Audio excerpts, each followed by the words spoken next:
इस बीच इजरायल ने हमास पर 19 साल की सैनिक नोआ मार्सियानो की हत्या का आरोप लगा दिया। इजरायल ने नोआ की हत्या से जुड़ी एक रिपोर्ट का हवाला देते हुए दावा किया कि उनकी हत्या इजरायल की एयर स्ट्राइक में नहीं हुई थी,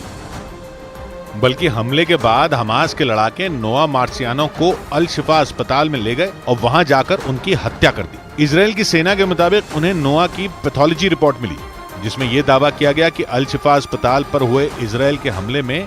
नोआ को सिर्फ मामूली चोटें आई थी, जिसका मतलब साफ है कि 19 साल की सैनिक नोआ मार्सियानो की हत्या इजरायल ने नहीं, हमास ने की। Hamas murdered Noah inside Shifa Hospital. Israel की सेना ने यह रिपोर्ट हमास के उस दावे के खिलाफ पेश की जिसमें हमास ने नोआ मार्सियानो की हत्या के लिए इजरायल के हमलों को जिम्मेदार ठहराया था, क्योंकि इजरायल की सेना अपने बंधकों को छुड़वाने के लिए उत्तरी गाजा के सबसे बड़े अल शिफा अस्पताल में घुस गई थी और तभी उन्हें उस अस्पताल के पास से नोआ मार्सियानो का शव मिला था।